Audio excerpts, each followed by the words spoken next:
Hello guys, this is Mr. Vinod sir is welcoming to you all on our YouTube channel VS English Academy। आज इस video में जो हम बात करने वाले एक अनु के फॉर्मल लेटर के बारे में। अब अनु का फॉर्मल लेटर मतलब क्या होता है? ऑलरेडी फॉर्मल लेटर से रिलेटेड एक वीडियो जो है ना YouTube चैनल पर अपलोड की गई है। उसके साथ साथ इनफॉर्मल लेटर भी जो कैसे लिखा जाता है, उसका क्या फॉर्मेट होता है, उसके बारे में भी जो है ना एक अच्छा खासा वीडियो जो है ना बना के हमने यूट्यूब पर डाल दिया है। इसका मतलब फॉर्मल लेटर का जो समस्या है वो सॉल्व आउट हो गई है, as well as informal letter कैसे लिखा जाता है उसका भी जो समस्या है वो भी सॉल्व आउट हो गई है। लेकिन फिर भी जो है ना आज इस वीडियो में एक अलग इनफॉर्मल लेटर मैं लेके आया हूँ आप लोगों के लिए। जितने ज्यादा से ज्यादा इनफॉर्मल लेटर के बारे में हम पढ़ाई करेंगे या फिर उसकी प्रैक्टिस करेंगे, उतने ज्यादा मार्क्स स्कोर करने के लिए जो है ना वो लेटर्स हमें अच्छी तरह से मदद करेंगे। एंड दैट्स व्हाई जो है ना मैंने एक वीडियो अपलोड कर दिया और रुक गया, ऐसी बात नहीं है। जब तक स्टूडेंट्स का आप लोगों का सेटिस्फेक्शन नहीं होता तब तक जो है ना मैं वीडियोस बनाता रहूंगा, अपलोड करता रहूंगा, क्योंकि मेरा अल्टीमेट पर्पज यही है कि आपको अच्छे से अच्छे मार्क्स जो है ना मिलने चाहिए आपकी एग्जाम्स में, ठीक है। और आप ऐसे ही अच्छे मार्क्स लेकर जिंदगी में आगे बढ़ने चाहिए। And for that same purpose जो है ना मैं वो काम करूंगा। तो आज इस वीडियो में भी हम बात करेंगे एक इनफॉर्मल लेटर की। क्या बात करेंगे? इनफॉर्मल लेटर, ठीक है। इनफॉर्मल लेटर आज का टॉपिक है इस वीडियो का, इनफॉर्मल लेटर, ठीक है। Informal letter. अब इनफॉर्मल लेटर, ठीक है, इनफॉर्मल लेटर है, लेकिन इनफॉर्मल लेटर किस प्रकार का ये है उसकी भी मैं बात बता देता हूँ, ठीक है। तो मान के चलते हैं, ठीक है, एक एडवर्टाइजमेंट वाला जो है इनफॉर्मल ही है लेकिन एडवर्टाइजमेंट, ठीक है, एडवर्टाइजमेंट से रिलेटेड जो है ये लेटर है हमारा एडवर्टाइजमेंट। अब एडवर्टाइजमेंट मतलब क्या? देखो मैं क्वेश्चन लिख देता हूँ किस प्रकार से एडवर्टाइज से रिलेटेड ये क्वेश्चन रहेगा या फिर हमारा लेटर रहेगा, ठीक है। राइट लेटर, ठीक है, लेटर लिखना है टू योर फ्रेंड,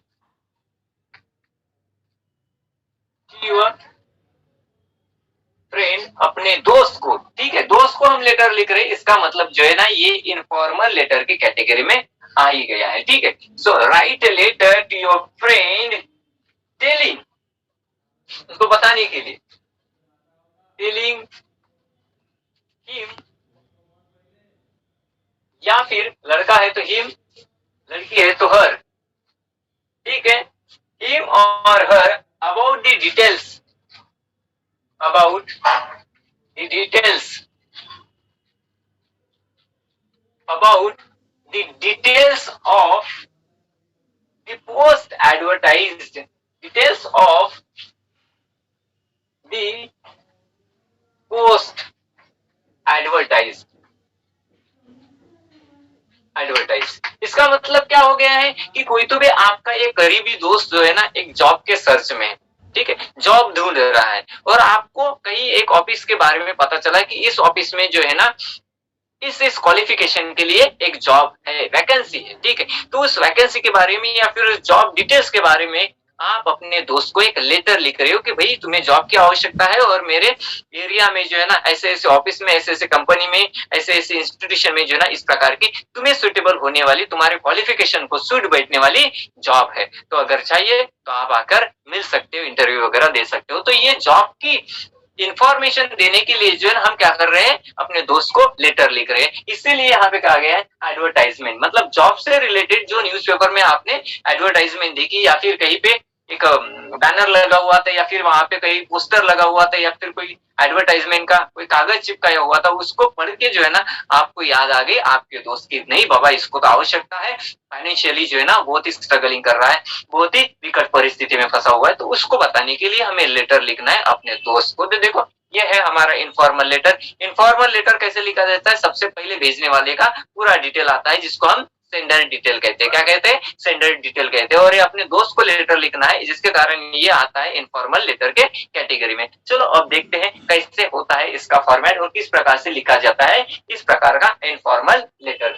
तो पहले आएगा हमारा सेंडर डिटेल्स, ठीक है, क्या आएगा सबसे पहले? Sender details. अब जिस पोस्ट के लिए वो वैकेंसी खाली है या फिर उस पोस्ट से जितना भी डिटेल्स है आपको क्वेश्चन पेपर में दिया जाएगा, ठीक है, कि भाई उस जो है ये जिसके लिए ये वैकेंसी रखी हुई है या फिर जिस इंसान को अपॉइंटमेंट करना चाहते हैं, जिसकी अपॉइंटमेंट होगी, उसका क्वालिफिकेशन क्या चाहिए, उसका एक्सपीरियंस कैसा चाहिए, वो किस प्रकार का होना चाहिए, उसको कौन कौन से लैंग्वेजेस आनी चाहिए, ये पूरा डिटेल जो है ना आपको उस एडवर्टाइजमेंट में दिया जाएगा। मतलब ये क्वेश्चन का ही पार्ट रहेगा, बस उसमें से देख कर जो है ना आपको क्या करना है, एडवर्टाइजमेंट सॉरी ये लेटर लिखना है, ठीक है।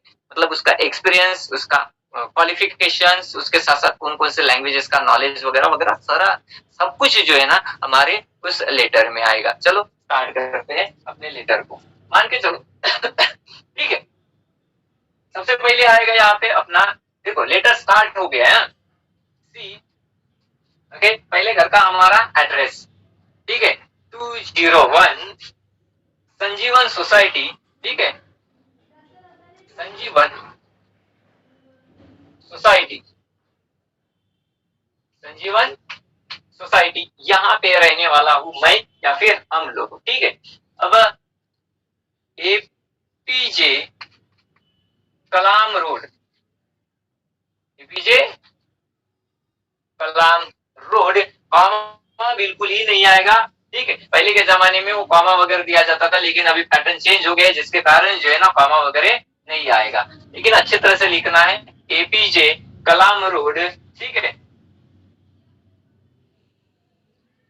दिगोरी, ओके, दिगोरी एरिया का नाम रहेगा दिगोरी। उसके बाद जो रहेगा यहाँ पे थाने, सॉरी थाने नहीं, ठीक है, मान के चलते पुणे, ओके, पुणे। अब ये हो गया शहर का नाम या फिर उस भेजने वाले का पूरा डिटेल। अब यहाँ पे आएगा हमारा पिन कोड नंबर भी, ठीक है, क्या रहेगा, पिन कोड नंबर, क्योंकि भेजने वाले का पिन कोड नंबर होना जरूरी होता है, तो पिन कोड नंबर भी डाल देते हैं यहाँ पे 0214, ठीक है, 123456 डिजिट वाला जो है हमारा क्या रहेगा, पिन कोड नंबर रहेगा। तो ये हो गया हमारे सेंडर का पूरा डिटेल्स, ठीक है, सेंडर का डिटेल्स। अब सेंडर का डिटेल्स लिखने के बाद क्या करना है, यहाँ पे डेट मेंशन करनी है, जिस डेट को हम लेटर राइटिंग कर रहे हैं, ठीक है। तो एक डेट यहाँ पे मेंशन कर लेते हैं, 10th ऑफ जनवरी, ठीक है, 2021, ठीक है, 10th ऑफ जनवरी 2021, इस तारीख को हम अपने दोस्त को लेटर लिख रहे हैं। अब उसके बाद क्या करेंगे, उसके बाद आता है रिसीवर्स का डिटेल्स। अब यहाँ पे इस लेटर में जो है ना देखो अलग ढंग से मैं आपको बता रहा हूँ, ठीक है, यहाँ पे जो है ना सेंडर का डिटेल्स होने के बाद, ठीक है, सेंडर का पूरा सब कुछ लिखने के बाद जो है ना हम रिसीवर का कुछ नहीं डालेंगे, रिसीवर का कुछ नहीं डालेंगे। आई मीन जो है रिसीवर का जो डिटेल्स होता है, जैसे कि सेंडर का डिटेल्स है, ऐसा रिसीवर का डिटेल्स यहाँ पे ना लिखेंगे हम, ठीक है। नहीं लिखेंगे तो लेटर गलत हो जाएगा, बिल्कुल ही नहीं, बिल्कुल ही लेटर गलत नहीं होगा। देखो अलग अलग जो ये है क्या बोलते हैं उसको, बोर्ड्स होते हैं, एजुकेशनल बोर्ड जो होते हैं, वो अलग अलग एजुकेशनल बोर्ड्स क्या करते हैं, अलग अलग प्रकार का फॉर्मेट ऑफ द लेटर अपने लिए फॉलो करते हैं। They have decided different format of their different format of the formal letter as well as informal letter, ठीक है। तो ये गलत होगा ऐसी बात नहीं है, क्योंकि जब हम एनवलप बनाते हैं तो एनवलप पर ऑलरेडी जो है ना भेजने वाले का और रिसीव करने वाले का पूरा डिटेल्स हम मेंशन करते हैं। जब तक रिसीवर का एड्रेस नहीं रहेगा तब तक जो है ना हमारा वो लेटर कहीं और नहीं जाएगा, और बगैर रिसीवर के एड्रेस से जो है ना हम लेटर पोस्ट भी नहीं कर सकते हैं पोस्ट ऑफिस में, ठीक है। तो यहाँ पे हम रिसीवर का एड्रेस नहीं लिखेंगे, तो डायरेक्ट क्या लिखेंगे, डायरेक्ट सैल्यूटेशन की बात करेंगे, इसकी बात करेंगे सैल्यूटेशन की। जैसे कि जिसको भेज रहे हैं उसका नाम आएगा यहाँ पे, जैसे कि यहाँ पे देखो लाइन छोड़ने के बाद लिखना है यहाँ पे डियर, ठीक है। अब फ्रेंड्स का नाम, मान के चलो कि मैं मेरे फ्रेंड्स को लेटर भेज रहा हूँ, तो उसका नाम जो है ना यहाँ पे कैलाश, ठीक है, डियर कैलाश, ठीक है। अब ये जो डियर कैलाश लिखा है मैंने, यहाँ पे डियर फ्रेंड कैलाश भी हम लिख सकते हैं, डियर कैलाश लिखो या फिर डियर फ्रेंड कैलाश लिखो, दोनों तरीके से अगर लिखते हैं तो भी चलेगा। ये हो गया हमारा सैल्यूटेशन, ठीक है। यहाँ पे अगर मम्मी को लिखना है तो डियर मम्मी, अगर पापा को लिखना है तो डियर पापा, ठीक है। इसके साथ साथ भैया को लिखना है तो डियर ब्रदर, डियर सिस्टर, अगर सिस्टर को लिखना है तो मान के चल तो हमारे जो ग्रैंड पेरेंट्स है उनको अगर लिखना है तो यहाँ पे डियर, ठीक है, grandmother, dear grandfather, ऐसे में हम लिख सकते हैं। या फिर अपने रिलेटिव्स में जिनको भी लिखना है, ठीक है, जो भी रिलेशन है आप लोगों के साथ के, वो रिलेशन यहाँ पे मेंशन कर सकते हो। जैसे कि इसके साथ मेरा जो रिलेशन है वो फ्रेंड का है, तो मैं लिखूंगा यहाँ पे डियर फ्रेंड कैलाश, या फिर डायरेक्ट डायरेक्ट डियर कैलाश, ठीक है। इस प्रकार से हम ये सैल्यूटेशन लिखते हैं। इस प्रकार से हमारा लेटर जो है ना हमें लिखना होता है, इनफॉर्मल लेटर। ये होगी बात। चलो आगे चलते हैं। स्टार्टिंग होगी यहाँ पे, ठीक है। हाय, अब जनरली कैसे होता है, फ्रेंड के साथ जब भी हम बात करते हैं हाय हेलो की बात होती है, उसी प्रकार से जो है ना ये हमारा लेटर का स्टार्टिंग पॉइंट रहेगा, हाय, ठीक है। हाय कि मैंने सुना है कि आप एक जॉब की तलाश में हैं, ठीक है। मैंने सुना है या फिर मुझे पता है या फिर मुझे पता चल गया है कि आप एक जॉब की तलाश में हो, ऐसा पहला सेंटेंस हम लिख लेंगे, ठीक है। तो हाय, मैंने सुना है, आई हर्ड, मैंने सुना है, I heard, you are looking for a job, you are looking for a job, you are looking for a job, आप एक जॉब की तलाश में हो। ये पहला सेंटेंस आ जाएगा हमारा, ठीक है। उसके बाद आपको मिली क्या जॉब, ठीक है। मैंने सुना है कि आप एक जॉब की तलाश में हो, तो आपको मिली क्या जॉब, ये भी हम उसमें क्वेश्चन ऐड करेंगे। हैव यू गॉट, ठीक है, हैव यू गॉट वन। हाँ, तो क्या पूछेंगे कि भाई आप ढूंढ रहे थे, आपको मिली क्या, have you got one, have you got one, एक आध कोई जॉब आपको मिली क्या, ठीक है। अगर नहीं मिली तो जो मैं बता रहा हूँ, ठीक है, जिस जॉब के बारे में मैं बता रहा हूँ उसके बारे में थोड़ा सा सोचो, विचार करो, उसके बाद जो है ना आप अपने फाइनल डिसीजन ले सकते हो। अगर आपको जॉब नहीं मिली, ठीक है, अगर आपको जॉब नहीं मिली, अगर नहीं मिली, इफ नॉट, इफ नॉट अगर नहीं मिली है, ठीक है, तो अभी तक अगर नहीं मिली तो प्लीज, ठीक है, अगर अभी तक आपको जॉब नहीं मिली है तो प्लीज, मैं जो आपको डिटेल्स भेज रहा हूँ, एक जॉब से रिलेटेड एक डिटेल्स मैं आपको भेज रहा हूँ। अब डिटेल्स मतलब वही आएगा, एजुकेशन, क्वालिफिकेशन, एक्सपीरियंस वगैरह वगैरह, ठीक है। प्लीज, ठीक है, please see the following, see the following,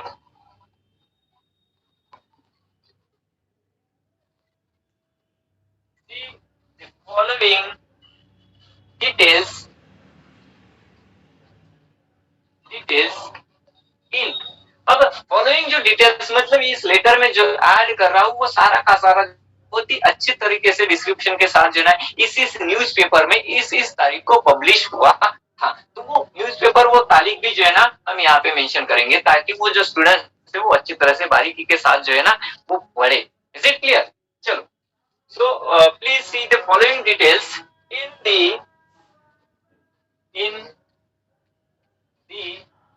times of India. देखो यहाँ पे इंडिया नहीं आ रहा है इसलिए जगह छोड़ रहा हूं मैं, तो आप भी ऐसे खाली फुकट छोड़ दोगे, ऐसी बात नहीं होनी चाहिए, ठीक है। Times of India. अब तारीख कौन सा है, तारीख देखो, तारीख है 10 जनवरी को हम लेटर लिख रहे हैं, तो इसके पहले जो है ना मतलब मान के चलो 10 दिन के पहले की हमें तारीख मेंशन करनी है। तो 2 जनवरी, ठीक है, 2021, तो पेपर का नाम भी आएगा और उसके साथ साथ जो है क्या आएगा, डेट भी आएगी। तो डेट कौन सी लिखी हमने, 2 जनवरी 2021, ठीक है। वेयर, जहां पे, ठीक है, जिस न्यूज़पेपर में ये सारी डिटेल आई हुई है, where there is an advertisement, there is an advertisement,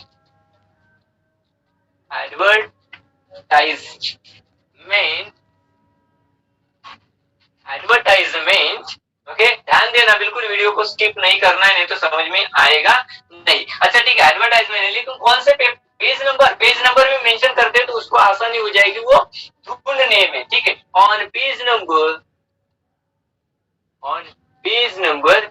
7 page number पर वो एडवर्टाइजमेंट पब्लिश हुआ था। और इसको ये भी बताना है कि वो जो एडवर्टाइजमेंट है बिल्कुल आपके लिए सटीक बैठे, it is very suitable to you.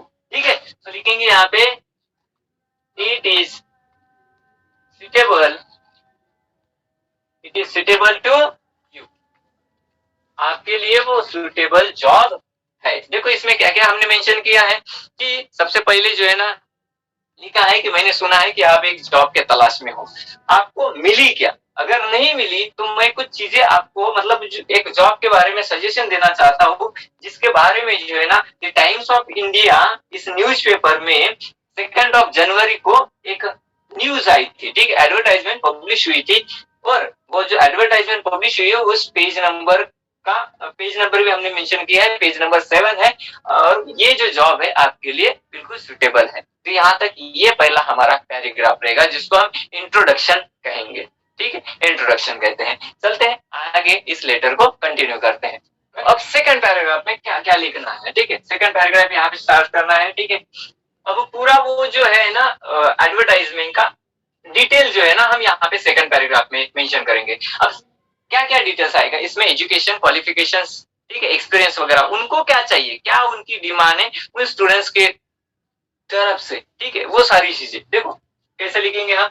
Leading construction, ठीक है, लीडिंग, लीडिंग मतलब एक फेमस प्रचलित जानी मानी, ठीक है, यहाँ पे जगह नहीं छोड़ना है। लीडिंग कंस्ट्रक्शन,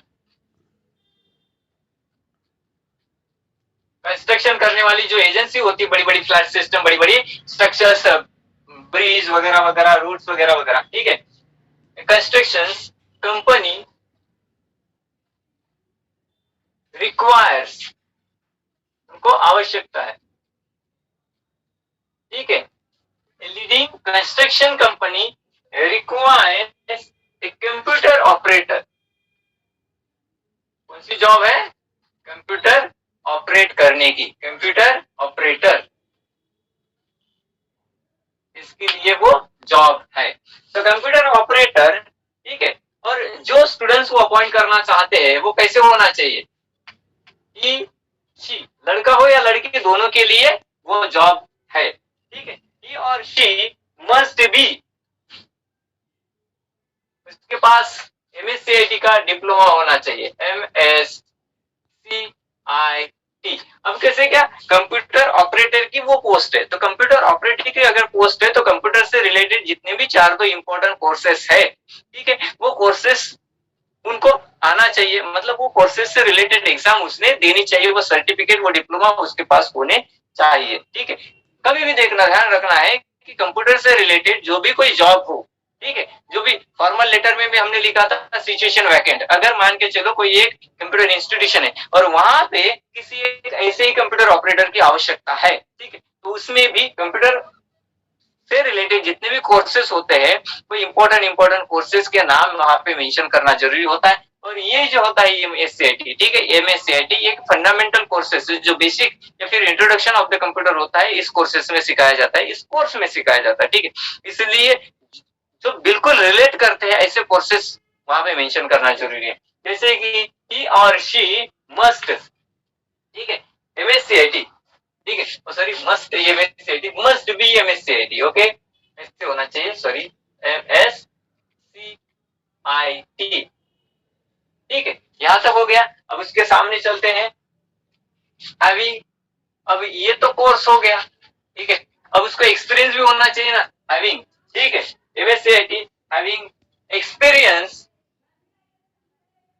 कितने सालों का उसको कंप्यूटर ऑपरेट करने का एक्सपीरियंस होना चाहिए। सो दैट एक्सपीरियंस ऑफ, जितने साल का भी मांगा है उन्होंने, ठीक है, 4 इयर्स, ठीक है, 4 इयर्स का जो है उसको एक्सपीरियंस चाहिए उस कंप्यूटर ऑपरेटर को, ठीक है। अब कंप्यूटर चलाना है तो उसको जो है ना लैंग्वेज समझनी चाहिए, इंग्लिश, ठीक है, इंग्लिश में वो प्रॉम्प्ट होना चाहिए। नहीं तो पता चला कि कंप्यूटर ऑपरेटर के लिए जिस बंदे को रखा है, जिस एक बच्चे को रखा है या फिर किसी लड़की को रखा है, उसको इंग्लिश समझती नहीं है, तो फिर वो कैसे क्या कंप्यूटर हैंडल करेगी, कैसे क्या वो कंप्यूटर पर प्रोजेक्ट वगैरह वगैरह डिजाइन वगैरह, या फिर कैसे क्या वो सारा रिकॉर्ड वो मेंटेन कर पाएगी। एंड दैट्स व्हाई जो है ना कंप्यूटर से जुड़ी हुई जो इंपॉर्टेंट लैंग्वेज है, खास करके कौन सी है हमारी, इंग्लिश है, तो वो यहाँ पे लिखना है। ओके, तो कैसे रहेगा हमारा मास्टरी ओवर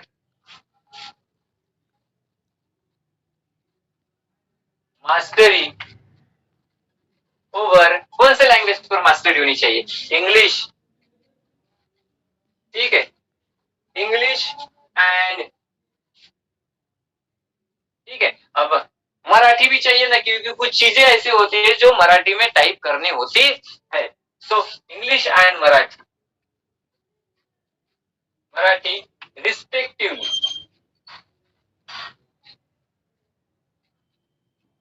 ये हो गया यहाँ तक mastery over English and Marathi respectively, मतलब दोनों लैंग्वेजेस में उसको कंप्यूटर ऑपरेट करना आना चाहिए वेरी क्लियरली, ठीक है। ऐसे नहीं कि कैसे भी टाइप कर लिया और कैसे भी अंडर कर लिया, ऐसे नहीं होना चाहिए, ठीक है। रिस्पेक्टिवली यहाँ तक हो गया।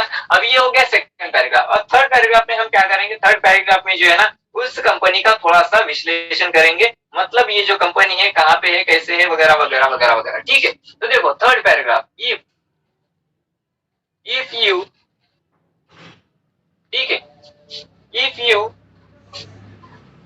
सॉरी, इफ, इफ नहीं चाहिए यहाँ पे, आई फाइंड ऐसे होता है, I find, I find you, okay, मैंने, मुझे ऐसे लगा कि आप इस जॉब के लिए फिक्स्ड हो, ठीक है। आपके पास जितनी भी यहाँ पे रिक्वायर क्वालिटीज मांगी है, वो रिक्वायर क्वालिटीज जो है ना आपके पास है। जैसे कि आपके पास कंप्यूटर रिलेटेड डिप्लोमा है, कोर्सेस आपने किया है, उसके साथ साथ आपको इतने सालों का एक्सपीरियंस भी है। तो मुझे ऐसे लगता है कि जहां तक कि पॉसिबल है ये जॉब आपको मिल जाएंगे। So you have all, you have, sorry, all require qualities, required qualities, ठीक है। I find you have all required qualities, उसको हम बोलेंगे, चलो भाई अप्लाई करो, प्लीज, प्लीज अप्लाई, अप्लाई करने के लिए उसको सजेस्ट कर रहे हैं, रिक्वेस्ट कर रहे हैं, apply for the job, for the job as soon as possible, जितने जल्दी हो सके। नहीं तो पता चला कि भाई किसी और की अपॉइंटमेंट हो गई और आपने उसके लिए एप्लीकेशन ही नहीं दिया था, तो आपके हाथों से जो है ना बनी बनाई हुई जॉब स्लिप हो जाएगी, चली जाएगी। So apply for the job as soon as possible, जितने जल्दी हो सके उतने जल्दी जॉब के लिए एप्लीकेशन भेज दो, अप्लाई कर दो, ओके। और मुझे पक्का पता है, okay, I am sure, I am sure, sorry, मुझे पक्के में पता है, I am sure they will appoint you, वो पक्के में जो है ना आपको अपॉइंट करेंगे, आपका सिलेक्शन होना ही है, क्योंकि आपके जैसे कंप्यूटर लिटरेट जो है ना बहुत ही कम स्टूडेंट है अवेलेबल, अवेलेबल मतलब बहुत ही कम ऐसे स्टूडेंट्स उनको मिलेंगे आपके जैसे। So I am sure they will definitely appoint you, confident के साथ हम बता रहे हैं, they will definitely appoint you, वो आपको पक्के में ये जॉब दे ही देंगे, अपॉइंट यू, कॉन्फिडेंट के साथ मैं कह रहा हूं कि definitely, definitely appoint you, they will definitely appoint you, so do it quickly, जितने जल्दी हो सके उतने जल्दी आप एप्लीकेशन भेज दो, ठीक है, जल्दी से जल्दी अप्लाई करो। सो do it quickly, their office, अब ऑफिस कहाँ पे है, ऑफिस कहाँ पे है वो मेंशन कर रहे हैं हम, देयर ऑफिस, ठीक है। जो कंस्ट्रक्शन कंपनी है जहां पे एक कंप्यूटर ऑपरेटर की आवश्यकता है, वो कंपनी का जो ऑफिस है एग्जैक्टली कहाँ पे है, किस एरिया में, वो एरिया यहाँ पे हमें मेंशन करना होता है। देखो their office address is, office address is, अब ऑफिस का एड्रेस, ठीक है, जो वहां पे रहेगा क्वेश्चन पेपर में वही यहाँ पे लिखना है। अगर नहीं है, मान के चलो कि वो ऑफिस का नाम यहाँ पे लेटर के क्वेश्चन में दिया हुआ नहीं है, तो हम अपने मन से जो है ना किसी भी एड्रेस को वहां पे मेंशन कर सकते हैं, क्योंकि जहां पे किसी भी प्रकार का एड्रेस दिया हुआ नहीं होता है, चाहे वो फॉर्मल लेटर हो या फिर इनफॉर्मल लेटर हो, ठीक है, दोनों प्रकार के लेटर की मैं बात बता रहा हूँ कि अगर सेंडर और रिसीवर के बारे में कुछ भी नहीं दिया हुआ है, ठीक है, तो हम अपने हिसाब से जो है ना किसी का भी एड्रेस लिख सकते हैं, मतलब कोई भी एड्रेस लिख सकते हैं, ठीक है। अगर यहाँ पे भी अगर ऐसा नहीं दिया हुआ है, ठीक है, कि कितना उसका एक्सपीरियंस होना चाहिए, जैसे कि हमने मेंशन किया यहाँ पे 4 साल का एक्सपीरियंस होना चाहिए उस स्टूडेंट्स को। मान के चलो कि वहां पे ओनली एंड ओनली लिखा हुआ है कि ही और शी कैसा होना चाहिए, मस्ट बी कंप्यूटर लिटरेट, ठीक है, must be computer literate and experience holder, ठीक है, एक्सपीरियंस होल्डर चाहिए। लेकिन कितना एक्सपीरियंस चाहिए ये अगर मेंशन नहीं किया हुआ है तो फिर हम क्या करेंगे, वहां पे जो है ना 2-3 साल का एक्सपीरियंस लिखना ही है।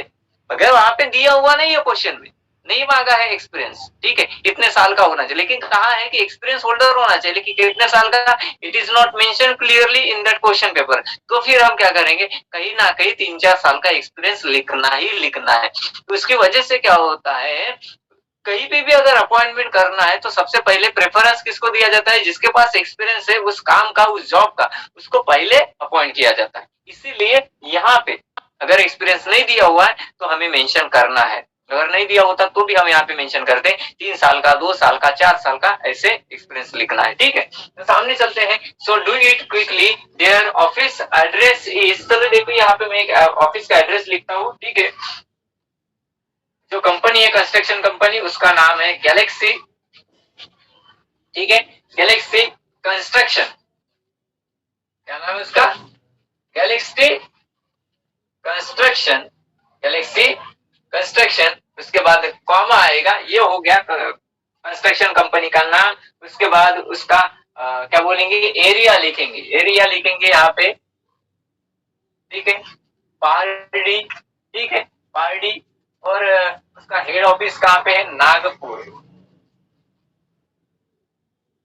नागपुर में है, ठीक है। भेजने वाला कहाँ पे रहता है, पुणे में रहता है। और ये जो है कंस्ट्रक्शन कंपनी, इसका जो हेड ऑफिस है कहाँ पे है, गैलेक्सी कंस्ट्रक्शन, पारडी, पारडी एक एरिया का नाम है, और कौन से शहर में है वो है नागपुर शहर में, ठीक है। लिख लिया हमने एड्रेस भी, एड्रेस लिख लिया। अब यहाँ पे हम दूसरा एरिया है, तो दूसरा एरिया होने की वजह से उसका पिन कोड नंबर डालना जरूरी है क्या, देखो यहाँ पे अगर हम पिन कोड नंबर लिखते हैं तो भी चलेगा, नहीं लिखते हैं तो भी चलेगा, क्योंकि इस जॉब से रिलेटेड विस्तृत जानकारी जो है ना A to Z किस में आई हुई है, कि हमने पेपर इस लेटर में मेंशन किया है कि इस जॉब से related complete detail, furnish detail जो है ना इस तारीख के इस न्यूज़पेपर में इस पेज नंबर पर पूरा डिटेल दिया हुआ है। तो वहां पे उस एडवर्टाइजमेंट में क्या दिया हुआ है, पिन कोड नंबर भी दिया हुआ है, ठीक है। तो जिसके कारण यहाँ पे फिर से क्या मेंशन नहीं करना है, पिन कोड नंबर मेंशन नहीं करना है। तो इस प्रकार से जो है ना हमें क्या लिखना है, कंपनी का एड्रेस डिटेल लिखना है, ये कंपनी का एड्रेस डिटेल है जहां पे उसकी अपॉइंटमेंट होने वाली है। क्लियर हो गया। अब सामने चलते हैं, हमारा ये जो लेटर है जितना हमें लिखना था वो पूरा का पूरा फिनिश हो गया, ठीक है, पूरा फिनिश हो गया है। अब हम अपने दोस्त को अगर लिखते हैं या फिर हमारे छोटे भाई बहन को अगर लिखते हैं, हम बाहर है तो उस समय में कहीं ना कहीं जो है ना मम्मी पापा की बात होगी, दोस्त को लिखते हैं तो अंकल आंटी की बात होगी, ठीक है, क्योंकि जाना आना चल रहा था इसलिए तो दोस्त बन गया ना, हमारा दोस्त बन गया, इसका मतलब उनके घर वाले हमें पहचानते हैं और हमारे घर वाले जो है ना उसको अच्छी तरह से पहचानते हैं। तो फिर उनके मम्मी पापा का भी यहाँ पे जिक्र करेंगे, कैसे लिखेंगे मम्मी पापा के बारे में, कि उनको कहो मम्मी पापा को, अंकल आंटी को, कि मैंने उनको याद किया है। सो कन्वे, ठीक है, convey my regards to, my regards, और आंटी जी को, क्या है, अंकल एंड आंटी जी। या फिर हम उसको अंकल आंटी नहीं लिखना है तो फिर क्या बोलेंगे, direct direct convey my regards to your parents, your parents, your parents, मतलब वही हो गया कि convey my regards to uncle and aunty, ठीक है, convey my regards to your grandparents, convey my regards to grandmother, grandfather, convey my regards to your sister, your brother, अगर वो बड़े हैं तो, छोटे हैं तो भी चलेगा, लेकिन छोटों के लिए जो ना अलग लाइन रहेगी, ये होती है बड़े लोगों के लिए, ठीक है। तो इतना हो गया है कि convey my regards to your parents, और लास्ट में हम देखो क्या कर रहे हैं, अपने दोस्त के भलाई के बारे में हम सोच रहे हैं, ठीक है, भलाई के बारे में। इसलिए तो जो है ना, ये फुर्सत निकालकर, समय निकालकर हमने उसको लेटर लिखा है। अगर उसके भलाई के बारे में नहीं सोचते, इसका मतलब वी आर नॉट, मतलब मैं और वो जो है ना फास्ट फ्रेंड नहीं है, we are not thinking positively about each other, ऐसी बात हो जाएगी, मतलब वो दुश्मन की जैसी बात हो जाएगी। तो ये जॉब उसको मिल ही जानी चाहिए, ठीक है। दैट मीन जो है ना, वी विल विश हिम, ठीक है, हम उसको विशेष करेंगे, विश करेंगे, ठीक है। Last, with best wishes, with best wishes, ठीक। तो ऐसे आएगी हमारी लास्ट वन लाइन, और लास्ट में इसके नीचे आएगा यूएस, यूएस। अब देखो यूएस, यहाँ पे अपोस्ट्रोफी एस नहीं लिखना है, डायरेक्ट वाई वो यू आर एस, ठीक है। यूएस ये है हमारा पॉजेसिव प्रोनाउन, ठीक है, ग्रामर की बात नहीं करते, लेकिन ऐसे होता है पॉजेसिव प्रोनाउन, ठीक है। तो अपोस्ट्रोफी एस लिखते हैं, अपोस्ट्रोफी एस, तो वो बात कहीं ना कहीं जो है ना किसकी होती, सिंगुलर की या फिर प्लूरल की वगैरह वगैरह ऐसी होती। और उसके साथ साथ ऐसे बहुत सारे रामायण महाभारत है, बहुत सारी ऐसी चीजें हैं जो इस अपोस्ट्रोफी एस से जुड़ी होती है, या फिर विदाउट अपोस्ट्रोफी एस, ठीक है, कॉमा ना देते हुए एस लिखना, वो सारी, वो उसके भी जो है ना वीडियो में जल्दी से जल्दी बना के अपलोड कर दूंगा, टेंशन लेने की बात नहीं है। So yours loving friend, yours loving friend, ठीक है, यूअर्स लविंग फ्रेंड, ऐसा लिखने के बाद आएगा अपना नाम, ठीक है, अपना नाम। तो मेरा नाम लिख लेता हूं यहाँ पे, सचिन गोपाल, सचिन गोपाल शर्मा, ये आ गया मेरा नाम, Sachin Gopal Sharma, yours loving friend, ठीक है। अब नीचे जो है ना, नीचे कहीं पे जो है ना अपना ईमेल एड्रेस लिखना होता है, ठीक है, कहीं पे, ठीक है, कहीं पे अपनी सिग्नेचर की बात होती है, ईमेल एड्रेस की और सिग्नेचर की, वो भी यहाँ पे मैं मेंशन कर देता हूँ, ठीक है। ईमेल आईडी या फिर सिग्नेचर, ठीक है, सिग्नेचर। अभी नया जो पैटर्न बदल गया है लेटर का, ठीक है, उस हिसाब से थोड़ा सा जो है ना ये कुछ अलग अलग सी बातें जो है ना लेटर में मेंशन की गई है, ठीक है, जो अभी 2-3 साल के पहले से जो नेशनल एजुकेशन पॉलिसी की वजह से जो है ना थोड़ा सा अपडेट हो गया है, तब से थोड़ा सा सिलेबस भी अपडेट हो गया है। अदरवाइज पुराने जो फॉर्मेट है लेटर की, उसमें ये सारी चीजें नहीं लिखनी पड़ती थी। Is it clear? तो ये होगा हमारा एक एडवर्टाइजमेंट लेटर। एडवर्टाइजमेंट लेटर मतलब, एडवर्टाइजमेंट लेटर एक फॉर्मल लेटर में भी आता है, लेकिन एक इनफॉर्मल लेटर में, मतलब किसी एक वैकेंसी के बारे में, किसी एक एडवर्टाइजमेंट के बारे में अपने फ्रेंड्स को हम लेटर लिख रहे हैं, ये, लेकिन ये क्या है, इनफॉर्मल लेटर है, क्योंकि we are writing this letter to our friend, okay, and that's why ये है हमारा informal letter. Is it clear? तो आशा करता हूं कि आपको ये जो लेटर का फॉर्मेट है बहुत ही अच्छी तरह से समझ में आ गया होगा, ठीक है। अब देखो यहाँ पे गैलेक्सी कंस्ट्रक्शन, ठीक है, गैलेक्सी कंस्ट्रक्शन जो है, यहाँ पे उस ऑफिस का नाम, ये कंस्ट्रक्शन कंपनी, ठीक है, कोई और भी हो सकता है कंप्यूटर ऑपरेटर की एक डिमांड है, कहाँ पे, कंप्यूटर इंस्टीट्यूशन में, ठीक है, कंप्यूटर इंस्टीट्यूशन में, कोई स्कूल भी हो सकती है, ठीक है, कोई स्कूल में एक जॉब की वैकेंसी हो सकती है कि चलो बाबा थोड़ा सा जो है ना पार्ट टाइम जॉब।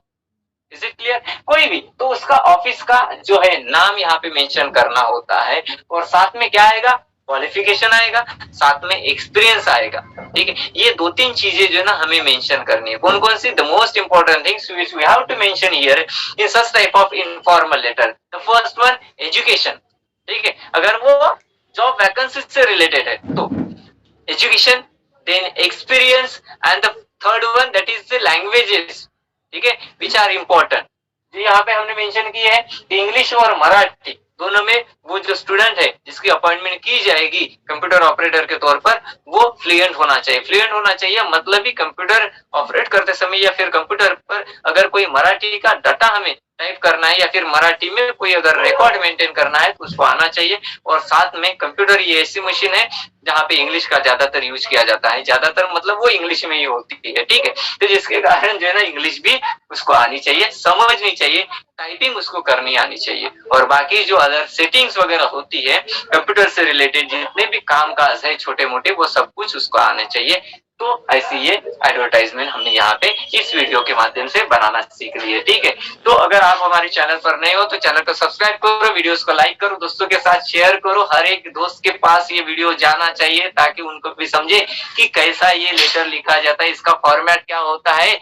जब वो पास आउट हो जाएगा, पूरे मार्क्स स्कोर करेगा, तब जाके जो है ना डेफिनेटली वो आपका नाम लेगा, ठीक है। आपको दुआएं देगा कि आपकी वजह से ये लेटर का फॉर्मेट मुझे समझ में आ गया और यही लेटर जो है ना हमारे एग्जाम में भी आ गया है। तो जिसके कारण वो पूरे मार्क्स स्कोर करेंगे।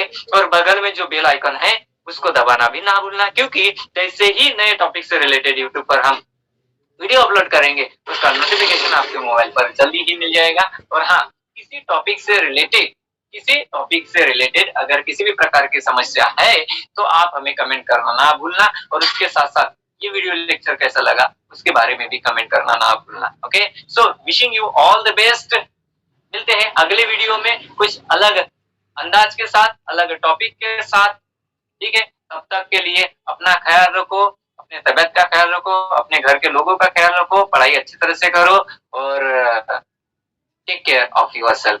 Thanks for watching this video to all of you. Thank you and see you very soon in next video with a different topic. Thank you. जय महाराष्ट्र, जय भारत।